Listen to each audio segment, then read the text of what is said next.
Jamais j'aurais pensé en 1983, au moment où on développait le projet, que en 2016, je me retrouverais dans le décor de la guerre des Tucs pour fêter la guerre des Tucs 3D.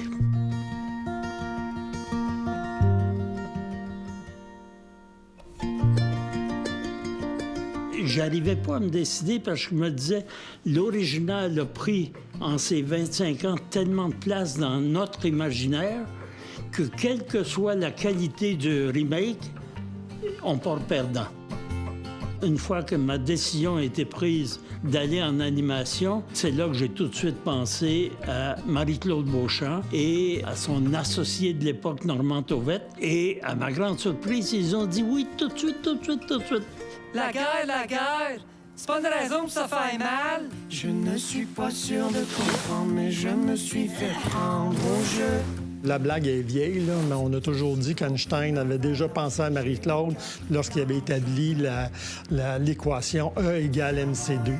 Donc, MC pour Marie-Claude au carré. Donc, Marie-Claude au carré, c'est de l'énergie pure. Mais en même temps, elle a une grande écoute. Puis si on voit qu'on est dans une bonne direction, elle va tout faire pour suivre cette direction-là. Nous, on a senti que Marie-Claude avait une relation privilégiée avec chacun des intervenants, allait dans chacun des départements. Et nous, on a été chanceux. On l'a eu en studio comme 5, 6, si pas 7 fois. Puis elle nous consultait, elle nous appelait. Puis... Chaque fois qu'on avançait un petit peu, être certaine aussi qu'on gardait le cap vers où on devait se rendre, parce qu'il y avait quand même un but d'avoir des chansons. Oui, c'est un film pour enfants, mais il fallait quand même que les chansons soient aimées des adultes aussi. Ils ont abandonné le fond! Moi, je sais, parce que ça fait plus de 30 ans que je suis en production, que lorsqu'un film est en place, il y a 50 du travail de fait.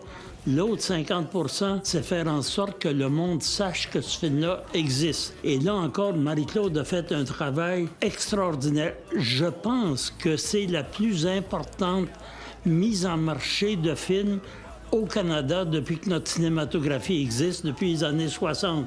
Quand je dis qu'elle avait une vision en tant que productrice et qu'elle y tient à sa vision, avant même, je crois que le film était en marche, elle avait déjà préparé une espèce de tour du Québec avec un fort mobile.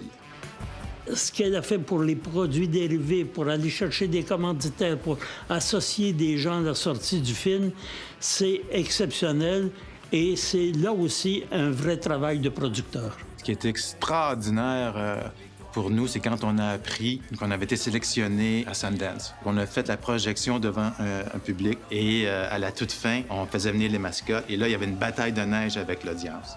Un moment précieux.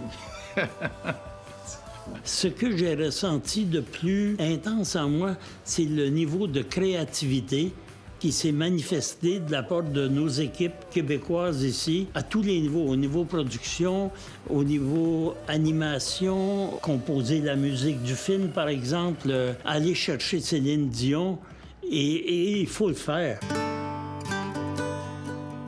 Je pense que c'est amplement mérité que Carpe Diem reçoive le prix, je crois.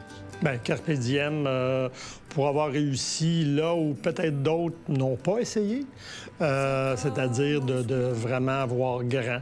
C'est vraiment une expérience 360 que Carpe Diem a réussi à donner aux Québécois puis aux autres spectateurs à travers le monde.